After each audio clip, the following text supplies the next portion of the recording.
Billionaire comes home early, catches stepmother pushing his son into the pool. His reaction stuns everyone.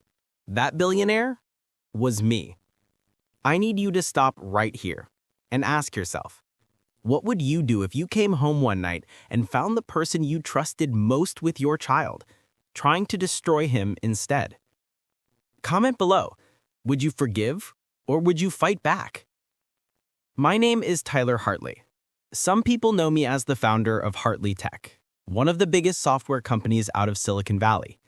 Others know me as the man living in that big mansion up in Beverly Hills, the one with the tall iron gates and a pool that sparkles blue even at midnight. But what people don't know is this. Behind the tall gates, behind the billions in the bank, behind the magazine covers, there was a house filled with silence, tension, and a storm waiting to hit. That storm almost took my son's life. 2 years ago, I thought I had it all. Money, status, the kind of life men dream about. But my wife passed away suddenly. And nothing, not the cars, not the private jets, not the 20-bedroom house, could fill the emptiness she left. I was left with one thing that mattered more than anything. My son, Dylan. He was just 10 years old, and he was my anchor. But grief does strange things. I buried myself in work, trying to drown out the silence. And in that silence, I made the biggest mistake of my life. Her name was Caroline. She came into our lives with charm, beauty, and a smile that could melt anyone's guard. To the world, she was the perfect stepmother. To my son, she was the intruder he never asked for. Now, let me ask you something. Have you ever ignored your gut? Have you ever pushed down that small voice that tells you something is off because you wanted so badly to believe in someone? That was me with Caroline. Caroline was everything society tells you to want in a partner. Stylish, educated, sharp in conversations at charity galas, and always ready with a smile when the cameras were on us. She'd hold Dylan's hand in public, lean down, whisper something in his ear, and everyone would clap me on the back. Tyler, you're lucky, man. That boy has a mother figure again. But they didn't see what I saw when the lights were off. They didn't see Dylan shrinking into himself every time she called his name. They didn't see the way he flinched when she touched his shoulder. And I brushed it off. Told myself it was just a phase, that he was still adjusting to losing his mother. But what if I told you Dylan wasn't adjusting? He was surviving. Our home in Beverly Hills was a palace, but what good is a palace when the people inside it are breaking? The pool was Dylan's favorite place when his mother was alive. She'd taught him to kick in the shallow end, to laugh as he splashed water at her. But after Caroline moved in, he stopped going near it. He'd walk past it like it was a graveyard. At night, I'd find him in his room clutching his baseball glove, staring out the window like he was waiting for someone to rescue him. Parents watching this, have you ever missed the warning signs because you were too busy, too blinded, too desperate to believe everything was okay? That was me. I missed the signs. Caroline knew how to play the part. In front of me, she was affectionate. She'd pat Dylan on the head, serve him dinner, brag about his grades, even when he hadn't shown me his report card. But when she thought I wasn't looking, her face changed. I once caught her rolling her eyes as Dylan tried to tell her about a science project. Another time I heard her snap at him under her breath, "Don't waste my time." When I asked her about it, she laughed it off. "Tyler, kids exaggerate. You know how sensitive Dylan is." And I believed her. I chose her words over my son's silence. The hardest part was watching my boy pull away from me. He stopped talking at dinner. He stopped asking me to throw the baseball in the yard. He stopped smiling when I walked into the room. He started spending more time alone, sketching in a notebook I never dared to open. It broke me, but I told myself it was just grief. That's what grief looks like in children, right?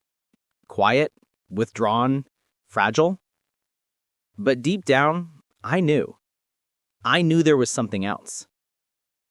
It was a Thursday night when I boarded the plane back from a conference in New York.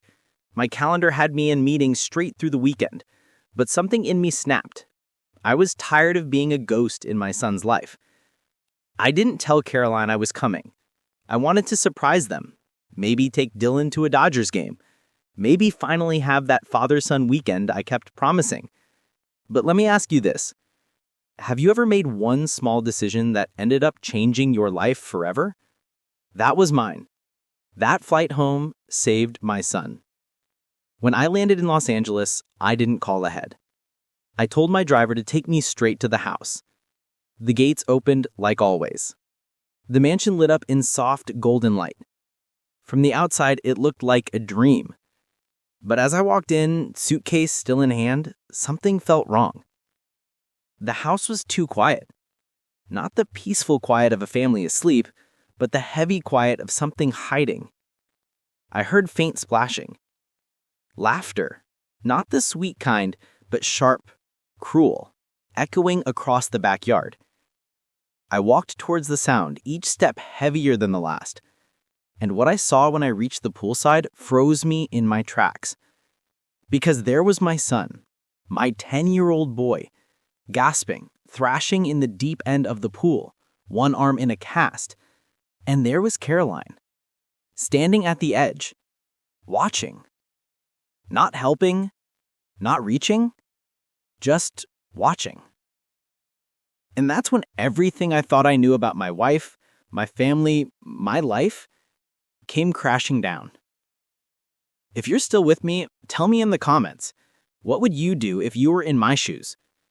Would you stay calm, or would you lose it all right there by the pool? She pushed him. My wife, his stepmother, shoved my son into the pool, and she just stood there, watching. Do you know what it feels like to see the person you trusted with your child become their biggest threat? Tell me in the comments right now, is this unforgivable, or can something like this ever be excused? The moment I saw Dylan struggling in that water, everything inside me broke loose. His arms were flailing, his cast dragging him under like an anchor.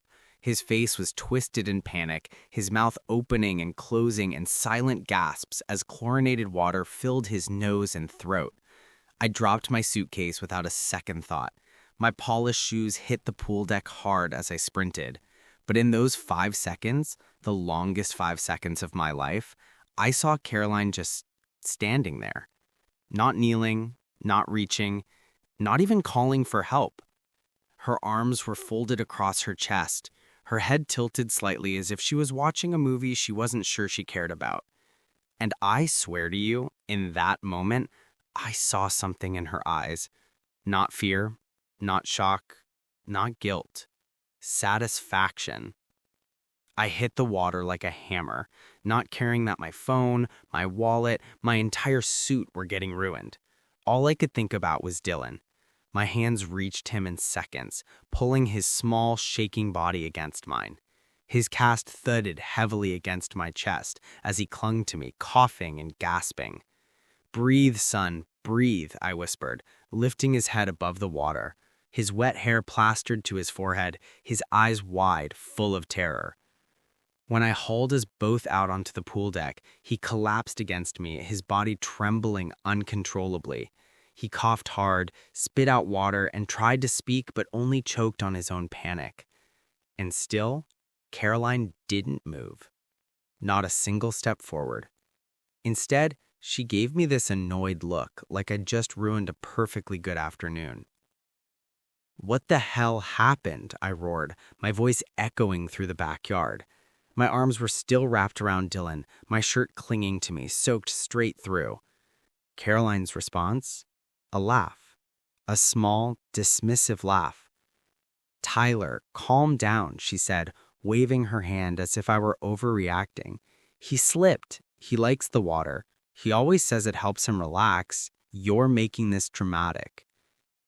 I stared at her, my jaw tightening so hard I thought my teeth might crack. Slipped? With one arm in a cast? In water he can't swim in? I wanted to believe there was some logical explanation. But when Dylan buried his face into my chest, clutching me like he hadn't in months, I knew there wasn't. This wasn't an accident. This was something far worse. As I carried Dylan inside, his little hands clung to my collar like claws. He was still coughing, still gasping, but the look in his eyes spoke louder than words ever could. He didn't trust her.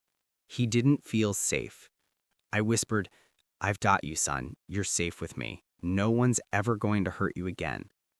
But in the back of my mind, a question burned like fire. How long has this been going on? Inside the mansion, I laid Dylan gently on the couch, wrapped him in a towel, and checked his cast. The plaster was soaked through, heavy and crumbling. That meant another trip to the doctor. Caroline finally followed us in, but instead of showing concern, she rolled her eyes. "Great, now we'll have to explain why his cast is ruined. Do you have any idea how embarrassing that's going to look? People are going to think we're careless." Embarrassing. That was her word. Not dangerous, not terrifying, not even tragic. Embarrassing. That was when I realized the woman I thought I married was nothing more than an actress, a beautiful mask covering something ugly underneath. Let me ask you, watching this, what would you do if you saw this with your own eyes? Would you call the police right then, or would you confront her first? Comment your answer below because I need to know if I was crazy for what I did next.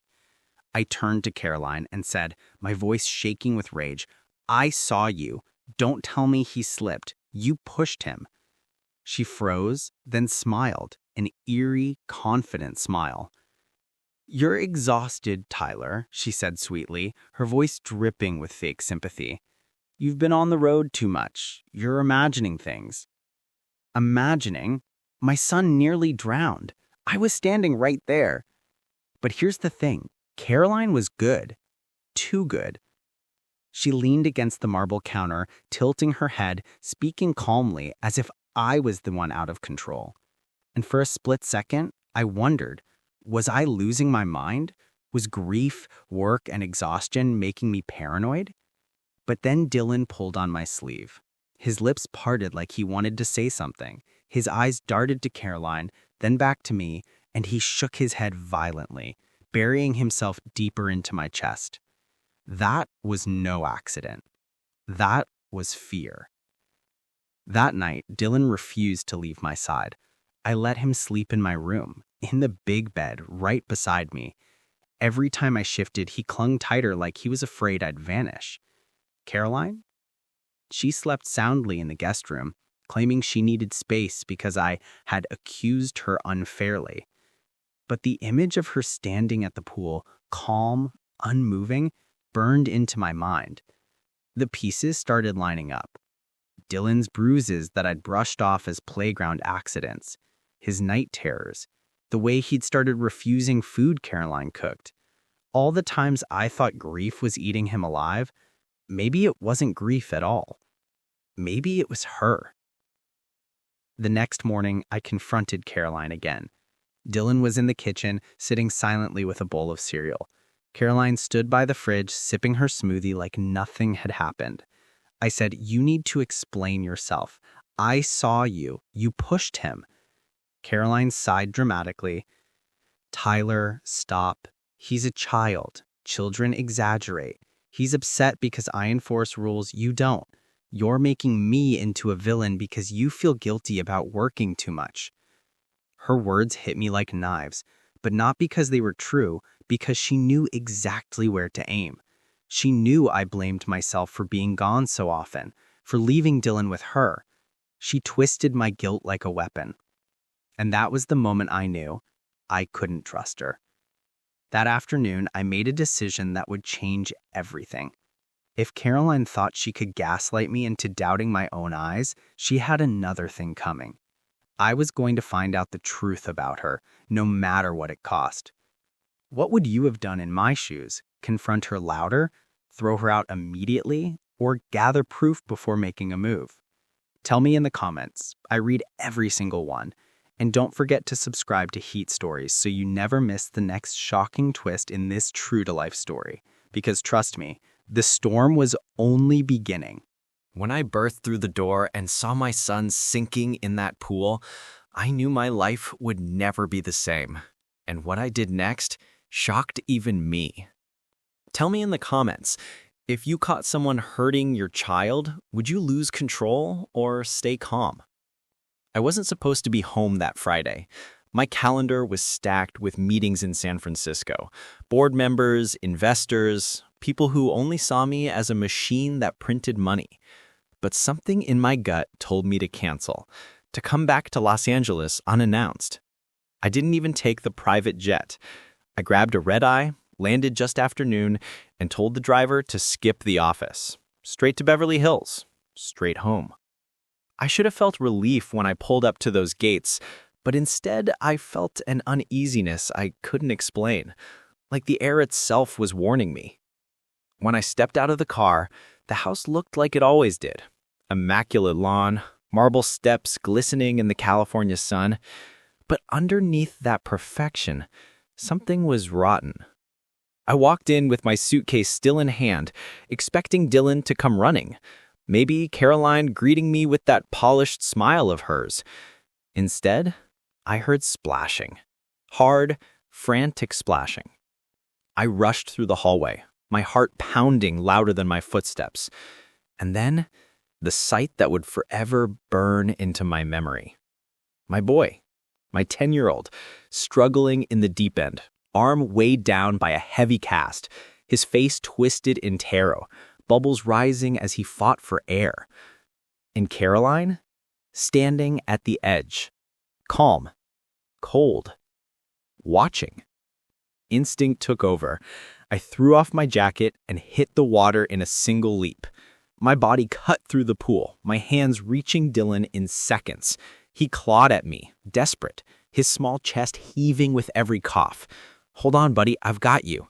I pulled him up, breaking the surface. His screams were silent, just choking gasps and tears. My muscles burned as I hauled us out, but adrenaline made me unstoppable. I collapsed on the pool deck with him in my arms. Water poured from his mouth as he coughed violently. His little body shook against mine. "Breathe, Dylan. Please breathe." Finally, a thin wheeze left his lungs. His eyes, wide and terrified, locked onto mine. He clutched my shirt collar like it was his only lifeline. I held him close, feeling his heartbeat slam against my chest, and for the first time in years, I realized how fragile he truly was. Caroline finally spoke, not with fear, not with guilt, with irritation.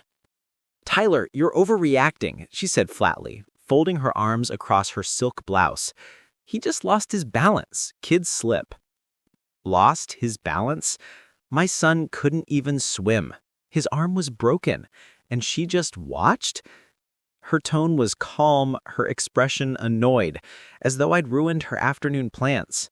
Not a trace of concern in her voice. I wanted to scream. I wanted to throw her out that second. But Dylan's trembling body kept me anchored. He came first, always.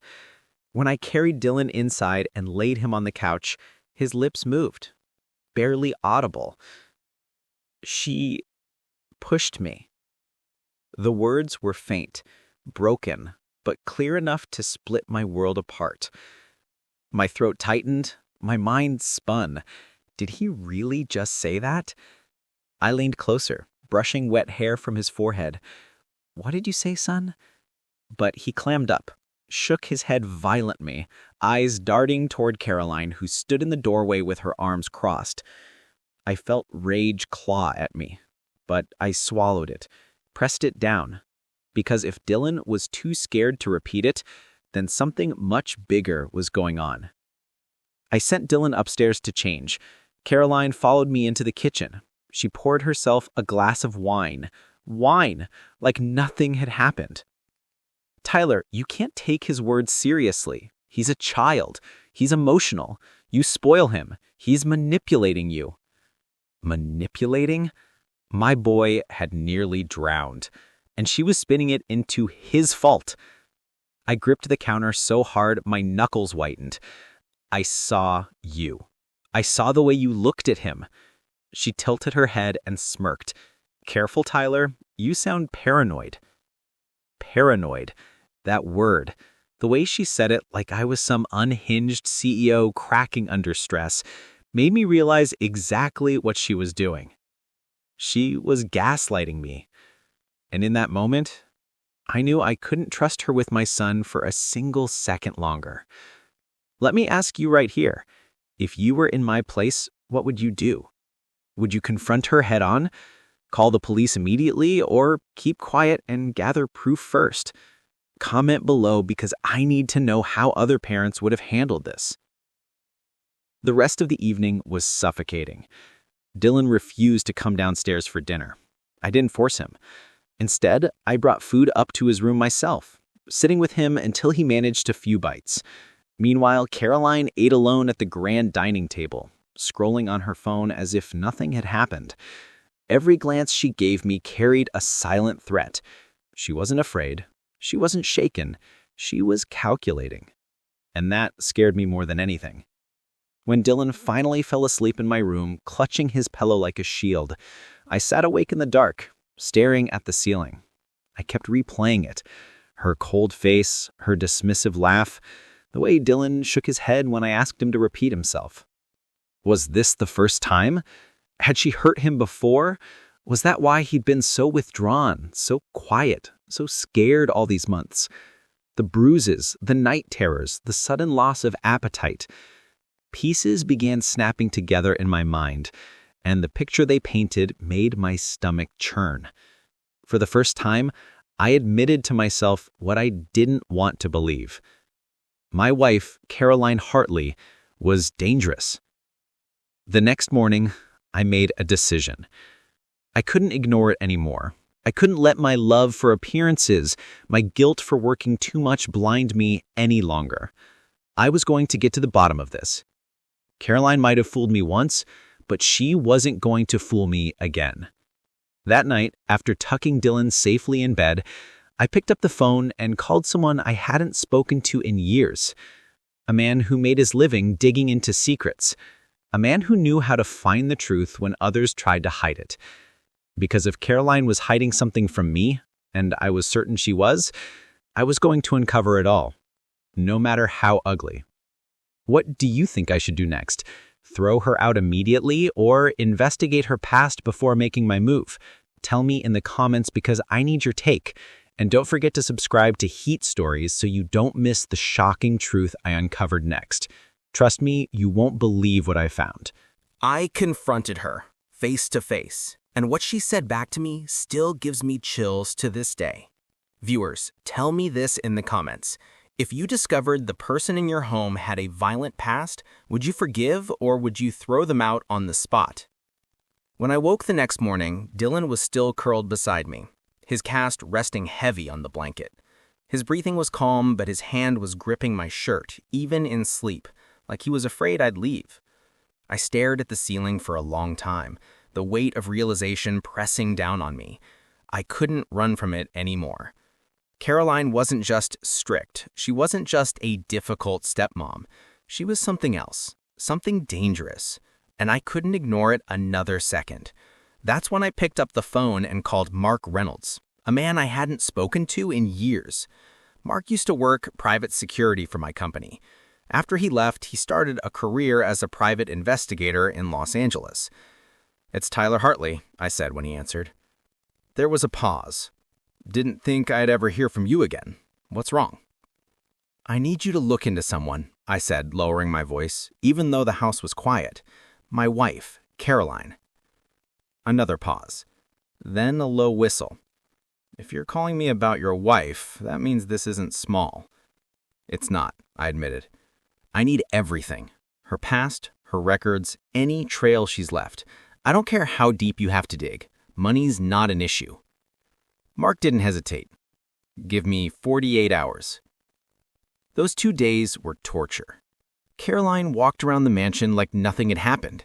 She hummed while she cooked. She smiled at the housekeepers. She even asked Dylan if he wanted to watch a movie with her like she hadn't tried to drown him. Dylan shook his head so hard it made me ache inside. And me, I played along. I answered her questions with clipped words. I let her think I was softening, that maybe I was second-guessing myself. but in my chest, anger burned like a furnace. 2 days later, I met Mark at a small diner off Sunset Boulevard.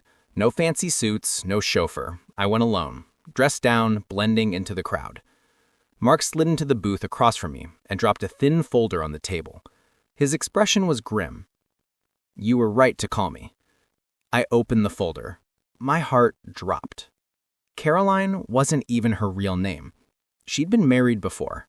Twice. Both relationships ended badly. One with a restraining order, another with a hospital visit. Police records showed domestic disturbance written more than once. But the worst part, her last husband had filed for divorce citing fear for personal safety. He withdrew the filing 3 weeks later, and then nothing. No trace of him since. Vanished. "Are you telling me she—" I started. Mark held up his hand. "I can't prove that, but I can tell you this. She's dangerous, and she knows how to cover her tracks."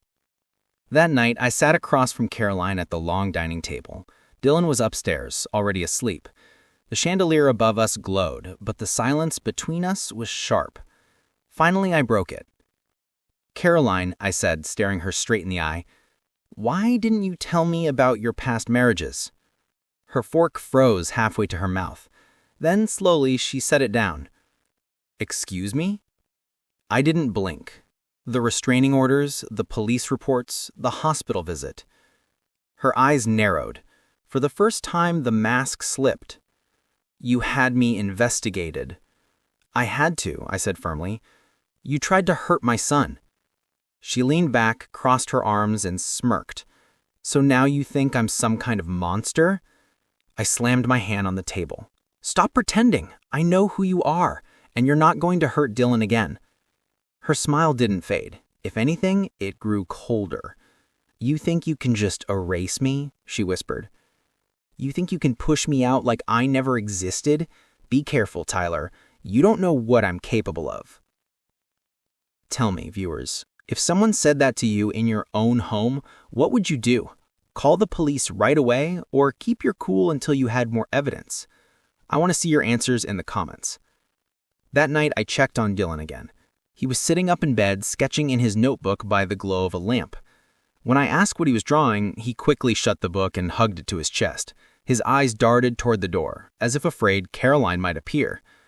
I sat on the edge of his bed. "Son, you can trust me. Whatever you're holding inside, you don't have to carry it alone." He stared at me for a long moment. Then, slowly, he turned the notebook toward me. On the page was a rough drawing of a woman. Tall, hair flowing, and beside her a small boy with his arms reaching out. The woman's hand was pushing. The boy was falling into blue scribbles meant to be water. My stomach dropped. He had drawn the pool.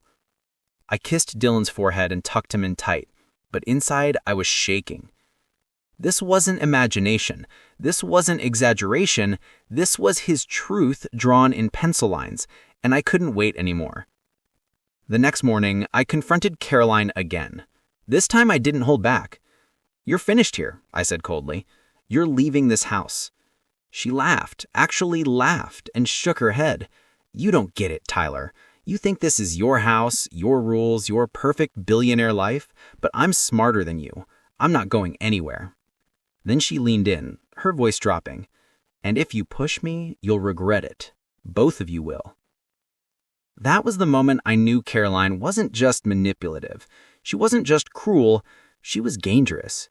And as much as I wanted to drag her out that second, I realized something terrifying. If I made the wrong move, I could lose everything, including my son.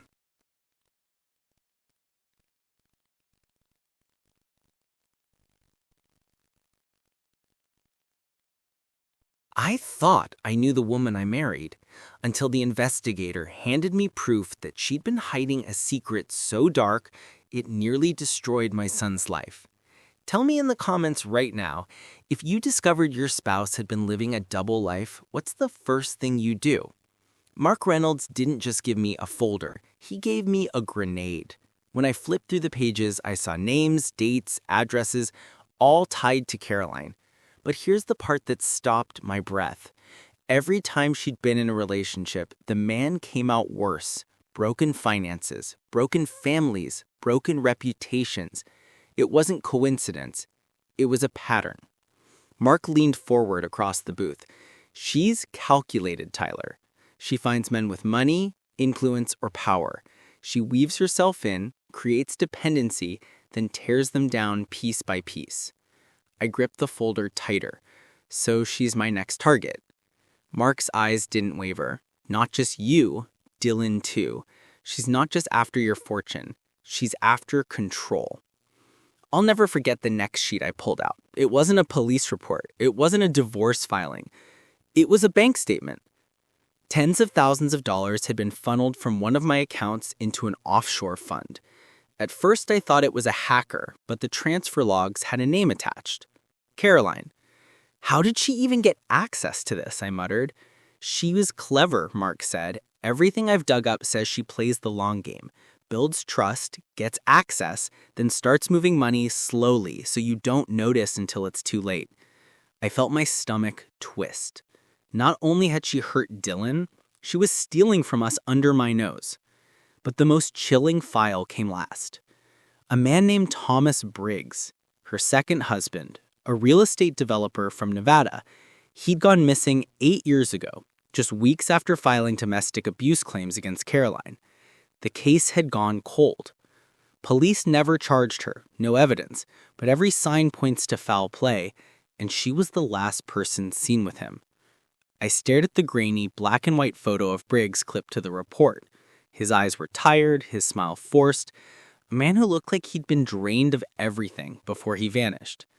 That's when I realized I wasn't just protecting my son from a cruel stepmother. I might be protecting him from a predator. When I returned home, Caroline was in the living room sipping wine, scrolling through her phone like a queen on her throne. She looked up. "You're late. Where were you?" I forced a smile. "Business meeting." Her eyes lingered on me a little too long. She was suspicious, but she didn't push it. Inside, I was boiling. In my jacket pocket sat the proof of her theft, her lies, and maybe even her crimes. But I couldn't explode yet. Not until I had Dylan safe. That night, after Caroline went upstairs, Dylan slipped into my office. He carried his sketchbook again, the same one where he'd drawn the pool. He placed it on my desk, then pointed to a new page. It showed a stick figure of a boy sitting at a table, a taller figure looming over him. The taller figure had sharp angles, jagged lines. Above the boy's head, a speech bubble with 3 words. "You are nothing." I swallowed hard. "Did she say this to you?" Dylan's eyes filled with tears. He nodded once. I pulled him into my arms, his small frame trembling. My chest tightened with guilt. I had ignored his pain for too long. And now, I wasn't just his father, I was his shield. Parents watching this, what would you do if your child finally showed you proof of abuse like this? Would you go straight to the police, or would you gather every piece of evidence first? Drop your answer in the comments, because in that moment, I didn't know what the right move was. Later that night, when the mansion was quiet, I stepped out onto the balcony and called Mark again. "She's stealing from me, and she's hurting Dylan. I have drawings, his words, bank transfers. How much more do I need before I can take her down legally?" You need something indisputable, something she can't explain away. Right now, she'll call it exaggeration or manipulation. She'll say you're paranoid. But if you catch her in the act, then she's finished. Exactly. The next morning, Caroline made pancakes. She laid a plate in front of Dylan, all smiles, all sweetness. But I noticed something. Dylan didn't touch them. He just stared. His lips tightened, his fork hovered, then dropped. He whispered, "Not hungry." Caroline's smile flickered, then quickly returned. "Suit yourself." But I caught it, that momentary flash of anger behind her eyes. That's when it hit me. Dylan wasn't refusing food because of grief. He was refusing her food. My chest went cold. What if she wasn't just abusive? What if she was poisoning him? I took action fast. That afternoon, while Caroline was out running errands, I collected samples, unfinished drinks, leftovers she had cooked, even crumbs from Dylan's plate. I sent them straight to a private lab under Mark's guidance.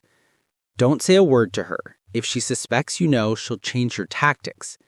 I agreed, but inside, my patience was gone. I needed the truth, and I needed it now. 2 days later, the results came back. Traces of sedatives. Not lethal in the amounts tested, but enough to make Dylan weak, tired, emotionally unstable. Enough to explain his night terrors, his sudden weight loss, his constant exhaustion. When I read the report, my hands shook with rage. She was drugging my son. Not just cruel words, not just psychological games. She was poisoning him. That evening, I cornered her in the master bedroom. "You think I don't know?" I said, my voice low but shaking. "The bank transfers, the missing money, the sedatives in Dylan's food." Caroline froze, then, to my shock, she smiled. "You finally figured it out," she whispered. No denial, no excuse, just cold, quiet confirmation. "You monster," I spat. She stepped closer, her eyes locked on mine. "No, Tyler, I'm a survivor, and soon you'll learn. I always win." That was the night I realized I was living with a criminal, and unless I moved carefully, the next victim could be me. What would you have done right then? Call the police immediately or play along until you had her trapped with undeniable proof? Comment below, and make sure you're subscribed to Heat Stories because the next chapter is where I discover just how far Caroline's manipulations went. And trust me, it's darker than anything I expected. The night I discovered what she'd been doing to my son, everything inside me broke. And when Dylan finally spoke, his words shattered me. Viewers, tell me in the comments, if you found proof that someone was secretly poisoning your child, would you confront them immediately or set a trap to catch them in the act? I didn't sleep that night. Not after her cold confession. Not after the smirk that told me she thought she still had the upper hand. I sat in my office with the lab results spread out on the desk, staring at the words "traces of sedatives detected." My hands kept curling into fists. Every fiber of me wanted to storm into the bedroom, drag her out by her arm, and end it right there. But I couldn't, because Dylan was asleep down the hall, and if I made one wrong move, she could twist it, frame me, destroy everything. So instead, I poured another glass of water, stared into the night, and promised myself this. Before the week was over, her mask would be gone. The following morning, Caroline acted like nothing had happened. She brewed coffee, kissed me on the cheek, and smiled as if she hadn't admitted to drugging my son. "Big day today?" she asked, her voice light. I played along. Just meetings, usual routine. But as she turned, I caught a flicker in her eyes. A calculation, maybe even concern. She knew I was different. She could feel it. Dylan stayed silent at breakfast, picking at his food. He wouldn't eat the eggs Caroline cooked for him. He only touched the toast I made for him. That choice said everything. Later, I met Mark at his office downtown. I slammed the lab report onto his desk. She admitted it, I said through gritted teeth. She doesn't even deny it anymore. Mark scanned the paper, his jaw tightening. "This is enough for criminal charges, Tyler. With your son's testimony, we can bury her." But that word, testimony, cut into me. Dylan was only 10. He'd already suffered more than most adults. Could I really ask him to relive it all in front of strangers? Mark must have read my silence. "Listen, the truth has to come from him at some point, but you don't have to push. Let him decide." Back at the mansion, I started searching Caroline's things while she was out. I knew it was risky, but I needed more proof. That's when I found it, in a locked drawer in her vanity. A leather-bound ledger. Inside, pages and pages of neat handwriting. Names, numbers, account transfers. Even dates that matched the missing money from my own accounts. But what froze my blood was the final page. It had Dylan's name. Underneath, a single chilling note. Leverage. Weakness equals silence. My knees nearly gave out. She didn't see him as a child. She saw him as a pawn. Let me ask you, if you found a note like that about your child, would you take it to the police immediately, or would you confront the person face to face? Drop your answer in the comments. I really want to hear how you'd handle this. That night, I couldn't hold back anymore. Caroline was in the kitchen pouring herself another glass of wine. I slammed the ledger on the counter. "What the hell is this?" I demanded. She glanced at it, then at me. Instead of panicking, she laughed softly. "You really shouldn't have gone through my things, Tyler. Leverage? Weakness?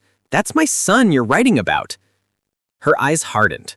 "Your son is a liability. He's broken. He's the one thing that keeps you weak, and I won't let him ruin what we've built." My chest felt like it was caving in. She wasn't even hiding it anymore. "You're sick," I whispered. "No, I'm smart, and if you get in my way, you'll lose everything."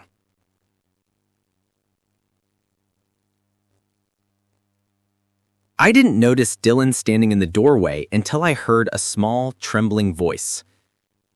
"Dad?" Both our heads snapped around. Dylan stood frozen, his sketchbook clutched against his chest. His eyes darted between us, wide with fear. Then, slowly, he walked forward and set the notebook on the counter. He flipped it open to a page filled with shaky writing, and in a voice I hadn't heard in months, he whispered, "She pushed me." My heart stopped. The words were faint, broken by tears, but they were real. For the first time since his mother's death, Dylan spoke. Caroline's face drained of color.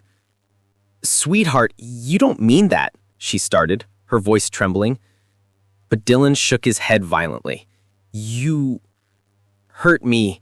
You put stuff in my food. I saw you." Then his eyes filled with tears, and he buried his face into my chest. I held him so tight I thought I'd crush him. My boy, finally finding his voice again, telling the truth. Caroline's mask cracked, but only for a moment. Then she straightened her back, set her glass down, and said, "You'll regret this, both of you."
The night I tried to end it all with her, she vanished into the dark, and what happened after nearly destroyed me and my son. Viewers, let me ask you right now, if someone dangerous disappeared from your home, would you chase them down or lock every door and protect your child first? Tell me in the comments. I froze when I heard the garage door rumble open in the early hours of the morning. The sound echoed through the mansion like a warning bell. I rushed downstairs, but by the time I hit the garage, the Range Rover was gone. Her half-packed suitcase sat open in the corner. She hadn't run with nothing. She had planned this. And that's when it hit me. She wasn't just leaving. She was regrouping. I grabbed my phone and dialed Mark. "She's gone," I hissed. He didn't waste time. "Stay put, lock the house. I'll have someone watch the property. Do not chase her." My instincts screamed at me to hunt her down, but Dylan was upstairs, asleep, vulnerable. I couldn't risk leaving him. So I locked every door, armed the alarm system, and sat awake with a baseball bat across my knees until the sun came up. When Dylan woke, he padded into my office in his pajamas, rubbing his eyes. "Where's she?" he asked, voice barely above a whisper. I knelt in front of him. "She's gone, buddy, and she's not coming back here, I promise." But even as I said it, I saw doubt in his eyes. He didn't trust promises anymore. He'd lived too long under her shadow. That crushed me more than anything. That morning, Mark and I met with a detective downtown. We handed over the lab reports, the ledger, Dylan's testimony, everything.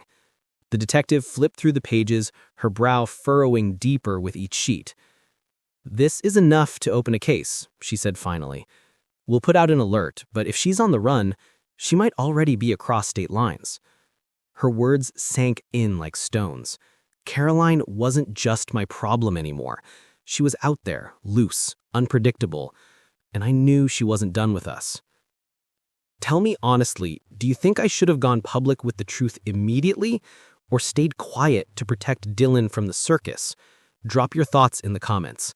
And make sure you're subscribed to Heat Stories because in the final chapter, Caroline makes her most dangerous move yet, and my reaction stunned everyone. Days passed with no word, no credit card use, no cell phone pings, no sightings. She had vanished like smoke. But then, strange things started happening at the mansion. The alarm system tripped twice at night. Security cameras glitched, showing static for a few seconds before returning to normal. And one morning, Dylan found something chilling in the mailbox. A sunflower, freshly cut. No note, just the flower. He dropped it like it burned him. "She's watching," he whispered. That was it. The moment I snapped. I stormed into my office, slammed the door, and called Mark. My voice shook with fury. "I don't care what it takes, find her. I don't care if you have to tear the city apart brick by brick. I want her found." Mark didn't argue. Then we go on offense. We devised a trap. Mark would leak word through one of his contacts, rumors that I was planning to move Dylan to a private boarding school out of state. We knew Caroline's twisted mind well enough. She'd see that as me trying to cut her off from control. And if she was watching us, it would flush her out. But baiting a predator is one thing, catching them is another. 3 nights later, the plan was in motion. I pretended to pack bags in Dylan's room. Mark's men watched the perimeter. Midnight came. Then 1 a.m. Silence. Then at 2:07, a shadow moved across the lawn. She was there. Caroline creeping towards the side entrance, dressed in black. Her eyes glinted as she scanned for cameras. I gripped the phone, ready to call Mark's men, but before I could, Dylan stirred. He had woken up. And in the quietest voice, he whispered, "Dad, she's here." Mark's men moved in fast, but Caroline bolted. She sprinted across the lawn, vaulting the fence like an animal cornered. By the time they reached the street, she was gone again. And this time, she'd left a message carved into the side of the pool with a rock. "You can't keep him forever." My hands shook as I traced the words. Dylan clung to my arm, trembling. This wasn't just a threat. It was a promise. That night, I realized something terrifying. Caroline wasn't running anymore. She wasn't hiding. She was hunting. And the target was my son. What would you do if you knew someone was out there hunting your child? Fight them head on or disappear before they could strike? Let me know in the comments. And make sure you're subscribed to Heat Stories because in the final chapter, Caroline makes her most dangerous move yet. And my reaction stunned everyone. I thought we were finally safe, until the last piece of evidence surfaced, and it proved Caroline wasn't finished with us. Viewers, let me ask you, do you believe someone truly dangerous ever changes, or do they just wait for another chance? Drop your thoughts below. After the night Caroline carved those words by the pool, I reinforced the mansion like a fortress. Security cameras doubled, guards rotated around the clock. Even Dylan's school had private protection. For a few weeks, things were quiet. Too quiet. I tried to give Dylan normalcy. Mornings meant pancakes, afternoons meant therapy sessions, and evenings meant sketchbooks and movies together. For the first time in months, he laughed again. Soft, cautious, but real.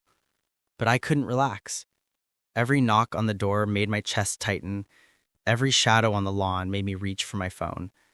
Because somewhere out there, she was watching. Dylan's therapist, Dr. Patel, called me into her office after a session. She held up one of Dylan's drawings, a sunflower growing taller than the mansion, roots stretching deep into the ground. "This," she said, "is resilience. He's finding strength." I nodded, but my eyes stung.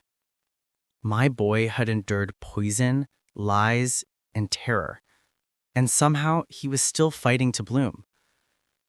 But Dr. Patel wasn't done. "He's ready to testify, Tyler. He wants to tell the truth in court."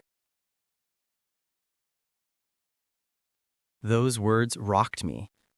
Dylan, the boy who once couldn't say a word, wanted to face her. Weeks later, we sat in a closed courtroom. No press, no flashing cameras, just a judge, attorneys, and the faint hum of fluorescent lights. Dylan sat beside me, Charlie the stuffed bear in his lap.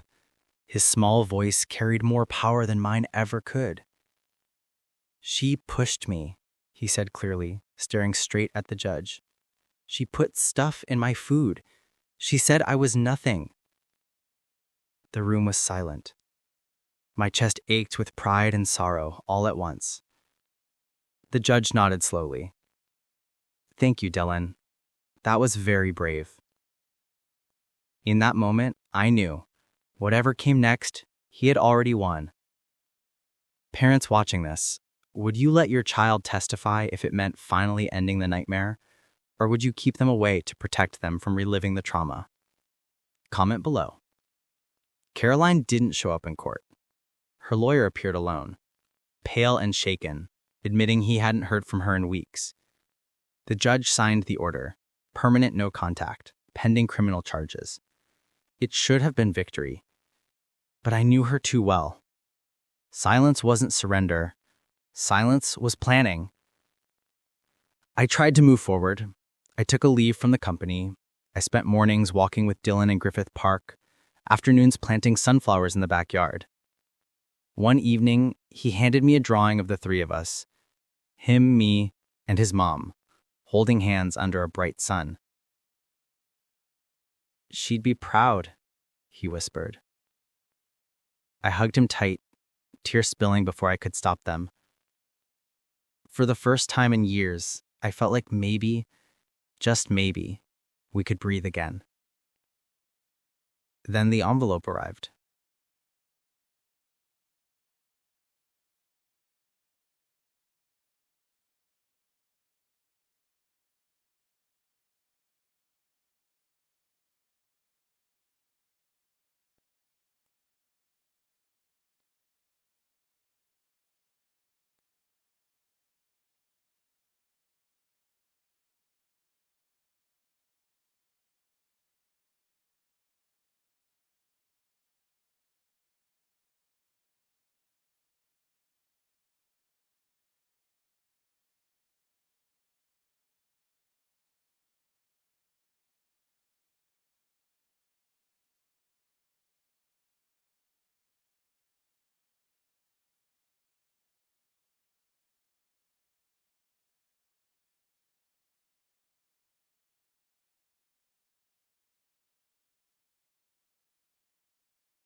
Just when I thought it was over, proof landed in my hands that Caroline had resurfaced, and this time she wasn't alone. Viewers, tell me this. If the person who tried to destroy your family came back stronger, would you run or fight? Weeks turned into months. Life in the mansion settled into something close to peace. Dylan thrived in therapy. He smiled more, laughed during movie nights, even started swimming lessons. Ironic, after everything that had happened. But I couldn't shake the feeling of being watched. Every time I walked Dylan to school, every time we left the house, I scanned the crowd. My instincts whispered she wasn't gone. And deep down, I knew they were right. One morning, my assistant forwarded me an email flagged as suspicious. No sender, no subject line. Just a single attachment. Against my better judgment, I opened it. It was a blurry photo. Dylan, taken from a distance, walking into school with his backpack. Beneath it, a line of text. Miss me? My stomach turned. She was back. I immediately called Mark. My voice was tight with rage. She's watching him again. He exhaled slowly.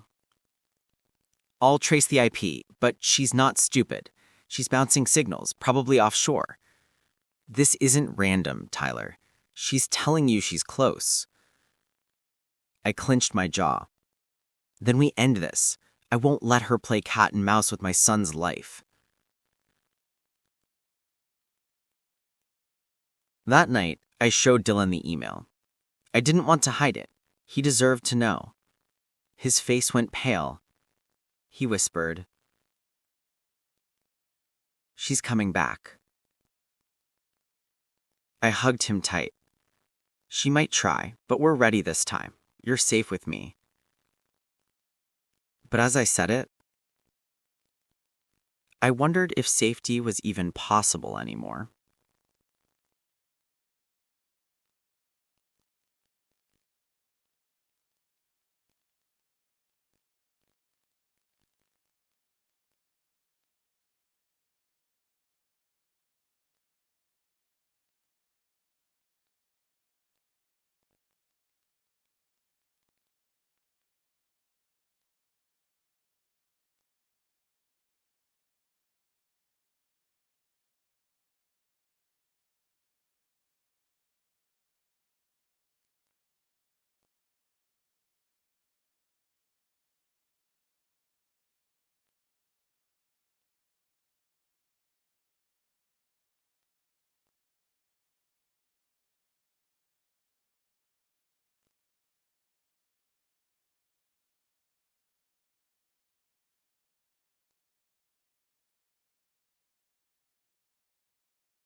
I thought Caroline was finally behind bars, until a package proved she had help. And the person helping her? It was someone I never expected. Viewers, tell me this. If you found out your worst enemy had an accomplice, who would you suspect first? A stranger or someone close to you? Comment below. The music box haunted me. Its lullaby echoed in my mind long after the tune stopped.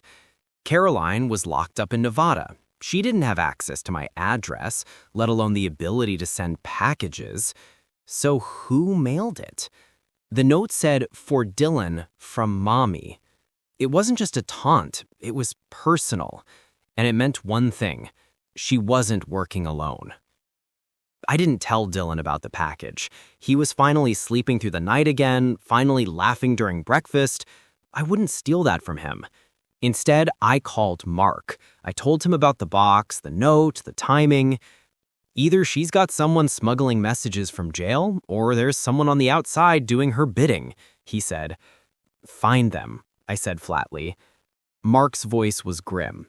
You won't like the answer when we do. Days later, small things started happening. The house alarm reset itself twice in a week. Dylan's school reported an unknown car idling outside during recess. A stranger called my office asking for me by name and then hung up when patched through. It all felt orchestrated. And the more I looked, the clearer it became. Someone was testing our defenses. Let me ask you, if someone kept trying to get close to your child, even with security in place, would you move cities or stand your ground? Share your answer in the comments. Mark called me late one night. His voice was clipped, urgent. I traced the package. It was dropped at a shipping hub in Santa Monica. Security cameras caught the delivery. Who was it? I demanded. He hesitated. You need to see this yourself. The next morning, I sat in his office as he pulled up grainy footage. A man in a baseball cap, his head low, carrying the small package. He slid it onto the counter, paid cash, and left. When the man glanced at the camera, my chest went cold. I knew him. It was Victor Hale, my former business partner. Victor and I built the first version of my company together. He was brilliant, charismatic, the kind of man people trusted instantly. But greed poisoned him. Years ago, he tried to embezzle millions. I caught him, forced him out, and buried his career with a lawsuit. I hadn't spoken to him since. So why was he helping Caroline? Victor leaned back in his chair. Turns out Victor filed for bankruptcy last year. Guess who bailed him out? My stomach churned. Caroline? Bingo. My guess, she recruited him months ago. He's got the money motive and she's got the grudge. The room spun. My worst enemy had joined forces with the woman who nearly destroyed my son. It wasn't just Caroline anymore. It was a network. I tracked him down myself. A dingy apartment near downtown, nothing like the luxury he once flaunted. When he opened the door and saw me, he froze. Tyler, you shouldn't be here. I shoved the music box into his chest. Why did you send this? He sighed, shoulders sagging. She made me. Said she'd ruin me if I didn't. Ruin you? I snapped. She's already ruined me. Victor shook his head. You don't get it. She's got dirt on everyone. Old files, videos, leverage. You think you're the only one she played. She's been pulling strings for years. Viewers, be honest. Would you believe him, or would you think he was lying to save himself? Let me know in the comments. Victor finally admitted the truth. Caroline had contacted him months before her arrest. She had him set up offshore accounts, move stolen money, even hire people to watch Dylan from a distance. She's planning something bigger, he said. Being in jail doesn't stop her. She's got people on the outside. I stared at him in disbelief. Why tell me now? His eyes dropped. Because she promised I'd get a piece of your empire if I helped. But after seeing your kid's face on those files, I couldn't do it anymore.